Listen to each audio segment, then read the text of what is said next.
예수님께서 어떤 개인의 이름을 들어서 교훈하신 적은 거의 없습니다.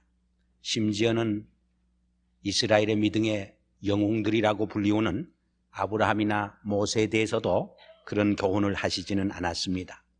그런데 오늘 읽은 본문 말씀에 보면은 말세와 심판에 관해서 교훈하시면서 롯의 철을 생각하라고 권면해 주고 있습니다. 우리 인간은 자기가 산 삶에 대해서 언젠가는 심판을 받게 되어 있습니다. 그것이 종말의 때입니다. 근데 종말의 때는 역사의 마지막에 오는 것만은 아닙니다. 우리가 하나님 앞에 죽어서 쓸 때에 우리는 오게 됩니다. 그런가 하면은 우리가 이 세상을 사는 동안에도 언제나 다른 사람과 사회와 역사의 평가와 심판을 받게 되어 있습니다. 이렇게 우리의 삶에 대해서 평가와 심판을 받을 수 없는 삶을 살아가는 우리들에게 롯의 철을 생각하라고 하는 말은 참으로 귀한 교훈이 아닐 수 없습니다. 그럼 롯이 무엇을 했겠고 롯이 당한 심판이 무엇입니까? 창세기 19장을 읽어보면은 소돔 고모라가 멸망당할 때 롯이 당했던 롯의 가정의 이야기를 상세히 기록해 주고 있습니다. 소돔성이 심판받고 멸망당할 때 롯의 처는 뒤를 돌아보므로 하나님의 심판을 받아 소금 기둥이 되어 오고 오는 세대 속에서 한 실패자의, 한 멸망받은 자의 표변이 되고 있습니다. 그는 소돔성을 나와 구원의 산 소알산을 바라보면서도 구원받지 못하고 멸망의 길을 간 것입니다. 우리는 구원받고 성공한 사람들을 통해서도 인생의 많은 교훈을 배우고 깨닫지만은 때로는 멸망받고 실패한 사람들을 통해서도 더 많은 인생의 교훈을 배우고 깨닫게 됩니다. 그럼 롯의 처가 지은 잘못이 무엇입니까? 우리가 성경을 읽어보면은 그가 살인죄를 지은 것도 아니고 그가 강도질을 한 것도 아니고 그가 사기를 한 것도 아니고 거짓말을 한 것도 아닙니다. 아주 지극히 적은 잘못을 저질렀습니다. 그것은 소돔성을 나오면서 뒤를 돌아본 일입니다. 그 자체로서는 지극히 적은 일에 불과합니다. 그러나 그 지극히 적은 일이 송두리째 결국 그녀를 파멸로 몰아가고 만 것입니다. 우리가 성경을 읽어보고 역사를 읽어봐도 언제나 인생 만사가 그렇습니다. 지극히 적은 일이 결국 큰 일로 변하게 됩니다. 우리의 가정생활이나 우리의 교회생활이나 우리의 사회생활에서도 지극히 적은 문제가 쌓이고 쌓여서 나중에 해결할 수 없는 큰 문제로 확대됩니다. 지극히 적은 사소한 문제가 너와 나 사이를 갈라놓게 되는 것입니다. 그러므로 우리는 여기서 적은 것의 중요성을 다시 한번 확인하고 깨달아야 할 줄 압니다. 예수님도 적은 일에 충성하는 자가 큰 일에도 충성할 수 있다고 말했습니다. 그의 유명한 달란트 비유에서 5달란트 종과 2달란트 종을 향하여서 내가 적은 일에 충성했음에 내가 많은 것으로 내게 갚는다고 했습니다. 마지막 심판에 관한 비유에서도 양과 염소의 무리로 갈라놓은 다음 그들을 향해서 지극히 적은 자에게 행한 것이 곧 나에게 한 것이라고 말씀했습니다. 우리는 여기서 예수님께서 지극히 적은 자에게 한 것이 곧 나에게 한 것이라고 말씀한 것과 내가 적은 일에 충성했다고 하는 말의 의미가 무엇인가를 바로 이해하고 깨달아야 할 줄 압니다. 롯의 결정적인 처의 결정적인 과거는 다른 데 있었던 것이 아닙니다. 이 적은 것을 등한시하고 무시한 데 있었습니다. 그러나 그것은 또한 그녀가 순간적으로 저지른 과오라기보다는 늘 적은 것을 무시하는 생활 습성의 한 결과였다고 말할 수 있습니다. 한 걸음 더 나아가서는 그것은 또한 적은 일이었지만은 하나님의 말씀을 거역하는 불순종의 죄를 범하게 된 것입니다. 창세기에 보면은 하나님께서 에덴 동산을 창조하시고 아담과 이브를 창조하신 후 모든 동산을 관리하고 또 마음대로 과일을 따먹을 수 있는 특권을 주셨습니다. 그러나 동산 가운데 있는 선악과만은 따먹지 못하게 명령을 내렸습니다. 그러나 그들은 그것을 따먹었습니다. 그들이 과일을 따먹었다고 하는 것은 지극히 적은 일에 불과합니다. 그러나 그 과일을 따먹음으로 하나님과의 계약을 파기했습니다. 언약을 파괴시켰습니다. 하나님의 명령에 대한 불순종의 죄를 지은 것입니다. 롯의 처도 뒤를 돌아보므로 하나님의 말씀을 거역하고 불순종하는 죄를 범한 것입니다. 그리고 그러한 불순종의 행동 배후에는 하나님에 대한 불신앙의 죄가 깔려 있었던 것을 우리가 깨닫게 됩니다. 롯의 처가 심판받은 것은 단순히 그가 뒤를 돌아본 때문이 아니었습니다. 그의 그러한 불순종과 불신앙의 행위 때문이었습니다. 결국 신앙이 무엇입니까? 하나님의 말씀에 대한 순종을 말합니다. 신앙과 순종은 정비례합니다. 아브라함이 백세에 얻은 이삭을 하나님이 모리아 산상에서 바치라고 했을 적에 바칠 수 있었던 것은 여호와 하나님에 대한 그의 절대적인 신앙이 그러한 순종의 결단을 가능케 한 것입니다. 성경은 말씀합니다. 하나님은 형식적인 제사보다 순종을 더 기뻐하신다고. 그럼 왜 롯의 처가 하나님의 말씀을 경청하지 못하고 하나님께 불순종하며 또한 한 걸음 더 나가서 불신앙하는 죄에 빠져들게 되었는가? 그것은 그녀가 적은 일에 등한히 하는 습관도 있었지만은 그보다 더 근본적인 이유는 그의 마음이 소돔성에 있었던 까닭입니다. 성경에 보면 내 보물이 있는 곳에 내 마음도 있느니라 했습니다. 소돔성에 두고 온 많은 재산과 재물과 돈이 뒤를 돌아보지 말라고 하는 하나님의 음성보다 더 강하게 그녀의 마음을 사로잡은 것입니다. 가진 것이 많으면 탈출하기가 더욱 힘들어집니다.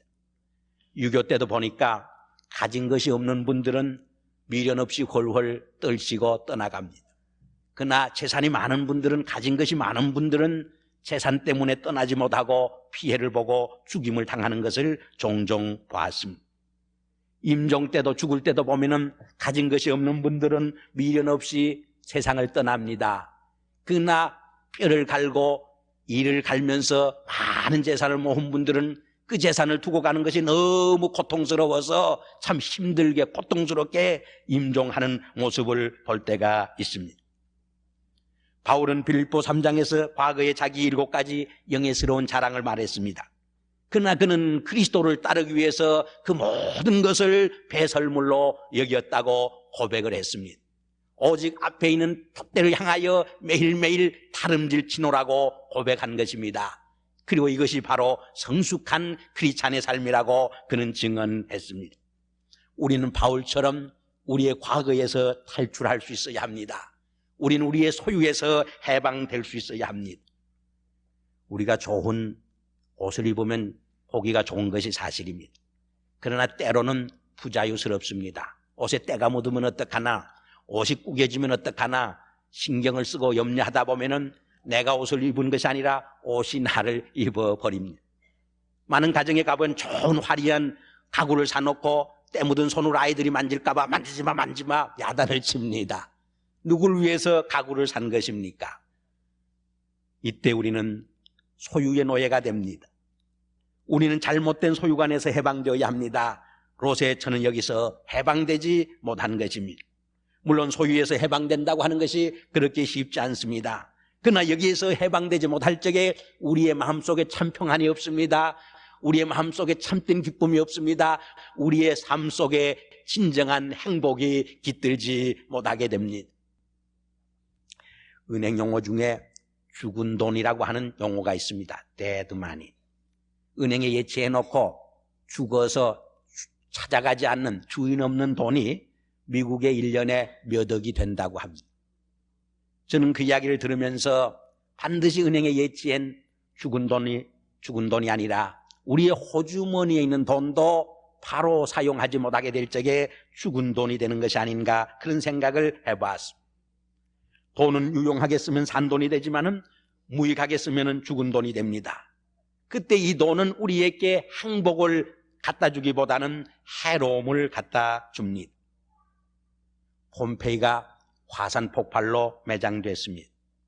그 후에 이 폼페이 도시를 발굴할 적에 한 유해를 발견했는데 한 손에는 금화를 쥐고 한 손에는 은화를 쥐고 죽었더라고 하는 것입니다. 얼마나 그가 돈에 집착했기에 죽으면서도 돈을 꽉 부여잡고 죽었을까. 그의 삶이 돈의 노예가 되어 살았다고 하는 것을 쉽게 추측할 수 있습니다. 근데 문제는 바로 그것이 다른 사람의 이야기가 아니라 롯의 처의 이야기요, 많은 현대인들의 이야기며 바로 나와 여러분의 이야기라고 하는데 문제점이 있습니다. 우리는 마이다스의 전설을 잘 기억을 합니다.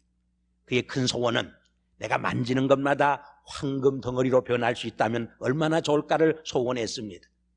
이것은 어쩌면 많은 현대인들의 황금을 추구하는 욕구를 잘 상징해 주는 이야기라고 말할 수 있습니다. 근데 그 소원이 이루어졌습니다. 만지는 대로 황금으로 변했습니다. 얼마나 기쁘고 즐거웠는지 모릅니다. 그러나 그 기쁨은 순간적이었습니다. 곧 비극이 찾아왔습니다. 배가 고파서 빵을 먹으려고 빵을 집어드니까 금덩어리가 되었습니다. 사랑하는 딸의 손목을 잡았을 때 딸마저 금덩어리로 변했습니다. 그는 겁을 집어먹고 절규합니다. 신이여, 이 선물을 빨리 나로부터 거두어 가소서. 이 이야기는 황금이 결코 인생의 행복을 약속해 줄 수 없다고 하는 것을 잘 설명을 해 줍니다.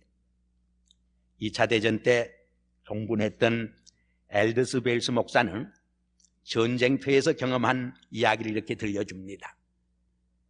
어느 태평양 섬에서 일본군에 포위되어서 한 소수 부대가, 미군 부대가 먹을 것이 없어 자기들이 모든 것을 다 먹고 나중에는 타고 다니던 말까지 잡아먹었습니다. 그리고는 죽음을 조용히 기다리고 있었습니다. 그때 재정을 맡은 장교가 월급으로 주려던 그 지폐를 금고를 열고 끄집어냈습니다. 그때 모든 사람들이 공감한 것은 그 많은 돈이 아무 쓸데없는 종이 뭉치에 불과하다고 하는 것을 공감하게 되었다는 것입니다. 그리고 그들은 그 많은 값비싼 지폐를 불에 홀홀 불사르면서 허망된 얼굴의 표정을 지운 것입니다. 그때 한 병사가 100불짜리 지폐를 가지고 담배를 말아가지고 물어대면서 혼자 중얼거렸습니다. 내가 돈을 실컷 벌어가지고 한번 이 짓을 해보려고 소원했는데 그 꿈이 이제는 이루어졌군. 이 이야기는 우리에게 암시 깊은 교훈을 던져줍니다. 도대체 돈이 무엇입니까? 왜 우리는 돈을 벌어야 합니까?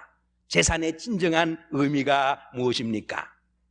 영어로 바보란 말이 이디옷이라는 말입니다. 근데 이 말은 헬라어로 돈을 혼자 쓰려고 하는 인색한 사람을 의미하는 말입니다. 혼자 즐기려고 하는 사람이 똑똑한 사람 같아도 사실은 바보라고 하는 말입니다. 기쁨은 혼자 움켜쥐는 데 있는 것이 아니고 함께 나누어 가지는 삶에서 오는 까닭입니다. 미국의 스탠포드는 참으로 부자였고 캘리포니아의 상원 출신이었습니다. 근데 갑자기 외아들이 죽어서 심한 충격과 시리에 빠지게 되었습니다.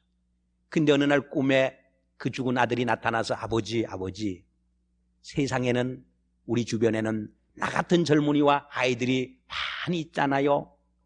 그 한마디가 그 아버지의 삶을 뒤바꿔 놨습니다. 인생관과 가치관을 뒤바꿔 주었습니다. 새로운 용기와 힘을 얻게 했습니다. 그래서 2천만 불을 들여서 미국에서 가장 유명한 스탠포드 대학을 설립하게 되었습니다. 그 부분은 자기들의 온 일생을 가난하고 고통하고 어려움에 처한 분들을 위해서 봉사하고 헌신한 것입니다. 그들의 유서에는 다임까지 남기지 아니하고 온 재산을 몽땅 불쌍한 사람들과 교육 사업을 위해서 써달라고 유언을 남기게 된 것입니다. 그들은 외아들을 잃었지만은 더 많은 자녀를 얻게 된 것입니다. 그것은 그들이 돈에서 해방될 수 있었기 때문입니다. 돈이 아무리 많아도 그것을 유용하게 쓰지 못할 때 그것은 죽은 돈이 되고 맙니다. 그때 그 돈은 우리에게 행복을 갖다 주기보다는 불행을 갖다 줍니다. 롯의 처의 운명을 가져다 주는 것입니다. 하워드 휴즈는 생전에 10억 불을 벌었다고 합니다. 폴 캐티는 3억 불을 벌었다고 합니다. 그런데 유명한 전기작가 골드버그 씨는 이 두 사람의 생애를 연구한 후에 이런 결론을 내렸습니다. 이 두 사람은 모두 돈이 많을수록 불행해졌다. 그들은 극도로 불행한 상태에서 세상을 떠났다. 억만장자 앤드류 카네기는 백만장자의 미소 짓는 얼굴을 보는 일은 참으로 드문 일이라고 고백을 했습니다. 돈이 많으면 미소가 많을 것 같지만 결코 그렇지 않다고 하는 것입니다. 자동차의 왕 헨리 포드도 돈과 행복은 아무런 상관이 없는 것이라고 했습니다.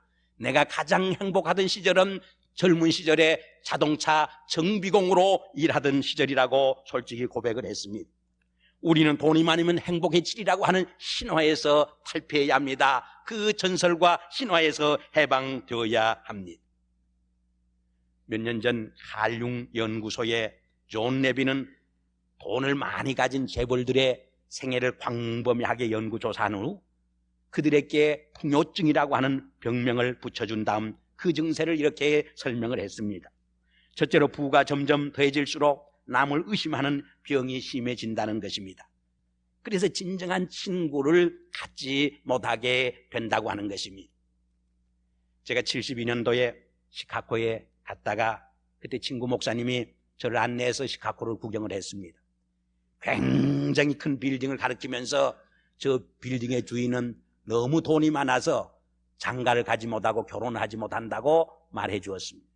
너무 돈이 많아서 부인에게 돈을 뺏길까 봐 부인을 믿을 수가 없어서 결혼을 하지 못한다고 하면 얼마나 불행한 삶이요 얼마나 비극적인 삶입니까? 두 번째로 의욕이 약해지고 어디에 헌신하기를 주저하게 된다고 말을 했습니다. 세 번째로 땀이 덜 들어간 돈일수록 죄책감과 열등감을 더 강하게 우리에게 심어준다는 것입니다. 마지막으로 삶에 대한 권태감과 무력감에서 헤어나지 못하게 된다는 것입니다. 그래서 많은 재벌들이 종종 삶의 공허감과 흑달감에서 자살을 하게 된다고 하는 것입니다. 이 연구는 돈만 있으면 행복해진다고 하는 가정을 완전히 뒤엎고 있습니다. 우리가 소유에서 해방될 때 참 자유로워질 수 있습니다. 로세처의 비극에서 해방될 수 있는 것입니다. 그런데 로세처가 하나님에 대한 신앙을 저버리고 물질의 노예가 되었던 것은 그가 너무 그 당시 세속 문화에 깊이 빠져든 때문이라고 말할 수 있습니다. 오늘 본문 28절에 보니까 첫째로 소돔 사람들은 먹고 마셨다고 했습니다.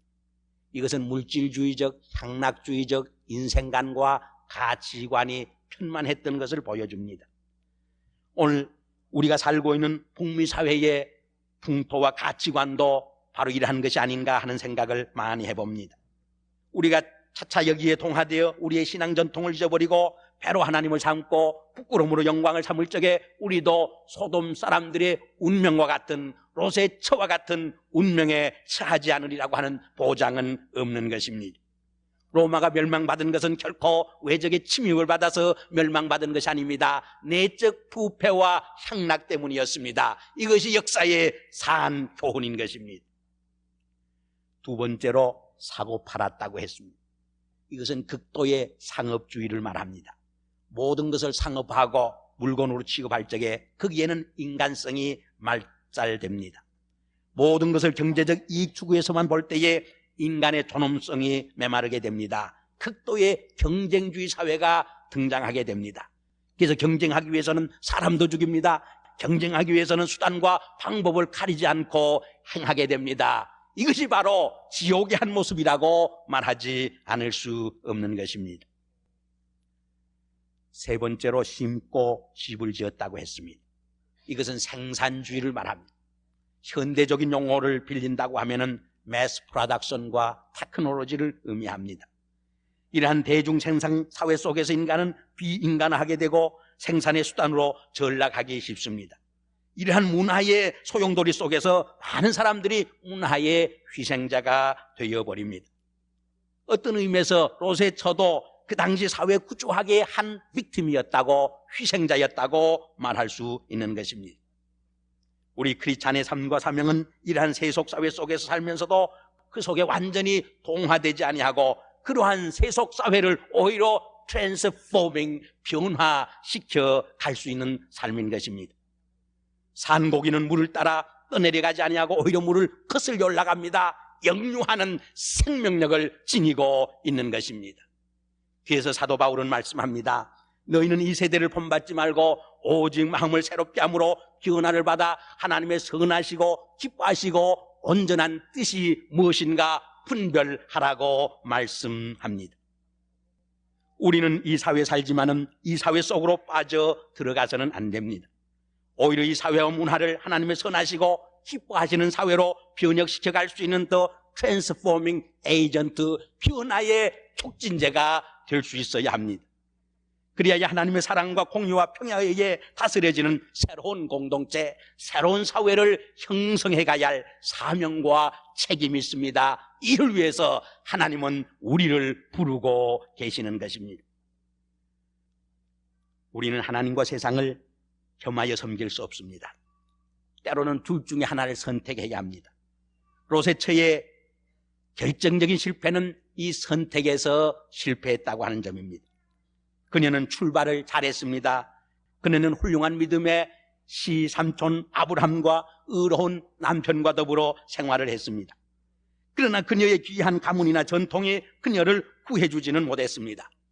오히려 그러한 전통과 가문 속에서 자기를 기만하며 사는 인생의 실패자가 된 것입니다. 지금도 이스라엘에 가면은 옛날 소돔성이 심판받아서 멸망받은 터가 사해로 남아 있습니다.